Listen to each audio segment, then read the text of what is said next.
दोस्तों, मणिपुर पिछले काफी दिनों से हिंसा की आग में सुलग रहा है। जातीय हिंसा, आगजनी, तोड़फोड़, लूटपाट, हत्या, हालात भयानक है। इंटरनेट बंद है। उपद्रवियों को देखते ही गोली मारने के आदेश दिए जा चुके हैं। हजारों लोग अपना घर बार छोड़कर पड़ोसी राज्य असम में पलायन कर रहे हैं।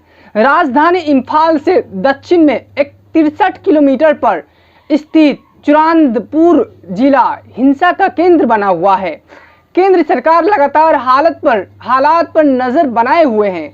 बड़ी तादाद में आर्मी और असम राइफल्स के जवानों को तैनात किया गया है। आखिर ऐसी स्थिति आई क्यों सुलग रहा है नॉर्थ ईस्ट का गहना? मणिपुर में हिंसा का लंबा इतिहास रहा है। इस इतिहास में उसके भूगोल की भी अपनी भूमिका है। उसके अलावा वहाँ के सामाजिक ताने बाने बनावट को समझे बगैर मौजूदा हिंसा की वजह भी नहीं समझी जा सकती है। तो आइए इतिहास, भूगोल और सामाजिक ताने बाने के आईने में मणिपुर में चल रही हिंसा की वजह समझते हैं। आगे बढ़ने से पहले हिंसा का इतिहास, भूगोल, कनेक्शन और सामाजिक संरचना को समझते हैं। पूर्वोत्तर के इस राज्य में 3 प्रमुख समुदाय है: बहुसंख्यक मेइती और 2 आदिवासी समुदाय कुकी और नागा। इनके बीच आपसी अविश्वास का इतिहास रहा है। राज्य की कुल आबादी में मेइती की हिस्सेदारी 53% है, यानी आधे से अधिक। ये आर्थिक और राजनीतिक तौर पर मणिपुर का सबसे प्रभावशाली समुदाय है। राज्य की 40% आबादी कुकी और नागा की है। मेइती सूबे के मैदानी इलाकों इम्फाल घाटी में है। कुकी और नागा आदिवासी इम्फाल घाटी से सटे पहाड़ी इलाका में रहते हैं। ये इलाके लंबे समय से उग्रवादी गतिविधियों के केंद्र रहे हैं। एक समूह इस इलाके में सक्रिय थे। मणिपुर के कुल क्षेत्र का महज 10% मैदानी इलाका है, जो इम्फाल घाटी में है और बहुत उपजाऊ है। राज्य का 90% हिस्सा पहाड़ी इलाका है। मेइती आर्थिक और राजनीतिक तौर पर सबसे प्रभावशाली और ताकतवर है। राज्य में किसी भी पार्टी की सरकार हो, लेकिन दबदबा मेइती का ही होता है। मौजूदा मुख्यमंत्री एन बीरेन सिंह भी इसी समुदाय से ताल्लुक रखते हैं। कुकी और नागा समुदाय सरकार पर खुद के साथ सौतेला व्यवहार अपनाने का आरोप लगाते हैं। तो चलिए जानते हैं आखिर हिंसा की जड़ क्या है। ताजा हिंसा की 2 प्रमुख वजह है। एक है बहुसंख्यक मेइती समुदाय को अनुसूचित जनजाति का दर्जा देने का फैसला, जिसका कुकी और नागा समुदाय विरोध कर रहे हैं।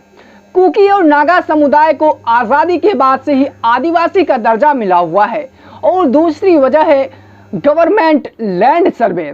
बीजेपी की अगुवाई वाली राज्य सरकार ने रिजर्व फॉरेस्ट यानी आरक्षित वन क्षेत्र को आदिवासी ग्रामीणों से खाली कराने का अभियान चला रही है। कुकी समुदाय इसके विरोध में है। तो चलिए आखिर जानते हैं कैसे और कहां से हुई हिंसा की शुरुआत। तनाव की शुरुआत चुरांदपुर जिले से हुई, जो राजधानी इम्फाल के दक्षिण में करीब 63 किलोमीटर की दूरी पर स्थित है। जिला कुकी बहुल है।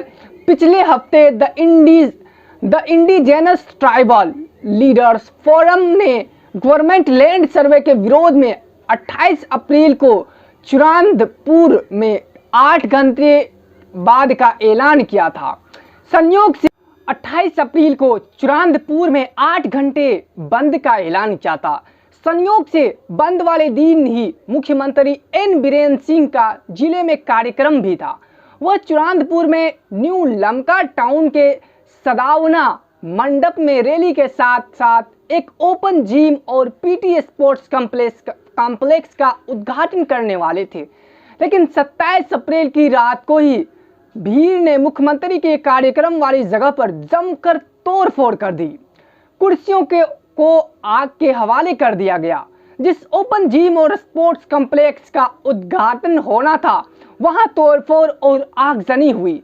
हिंसा के बावजूद बीरेन सिंह के कार्यक्रम की तैयारी चल रही थी। 28 अप्रैल को अधिकारी और बड़ी संख्या में लोग सीएम के आने का इंतजार कर रहे थे। तभी वहां प्रदर्शनकारियों ने धावा बोल दिया। हालात को संभालने के लिए पुलिस ने प्रदर्शनकारियों पर आंसू गैस के गोले छोड़े और जवाब में उन्होंने पत्थरबाजी की। तनाव की स्थिति चुरांदपुर का दौरा रद्द कर दिया गया। 28 अप्रैल को देर रात तक पुलिस और प्रदर्शनकारियों में झड़प होती रही। उसी रात तुईबुंग एरिया में उपद्रवियों ने फॉरेस्ट रेंज ऑफिस को आग के हवाले कर दिया। तो चलिए अब जानते हैं क्यों आई कर्फ्यू और उपद्रवियों को गोली मारने के आदेश की नौबत। 27 से 28 अप्रैल की हिंसा में मुख्य तौर पर पुलिस और कुकी आदिवासी आमने सामने थे, लेकिन 3 मई को स्थिति बिगड़ गई और उसने जातीय संघर्ष का रूप ले लिया। एक तरफ मेती समुदाय के लोग तो दूसरी तरफ कुकी और नागा समुदाय के लोग। इनके बीच जातीय हिंसा के बाद स्थिति बेकाबू हो गई। इस बार हिंसा की जड़ में मेती समुदाय को एसटी का दर्जा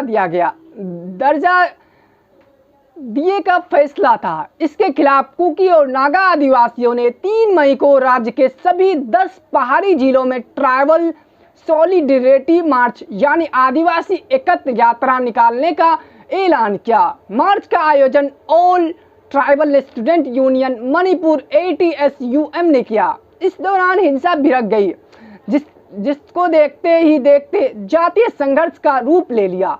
स्थिति इतना बिगड़ गई थी कि 8 जिले में मोबाइल इंटरनेट सर्विस सस्पेंड कर दी गई, कर्फ्यू लगा दिया गया। उपद्रवियों को देखते ही गोली मारने के आदेश दे दिए गए हैं।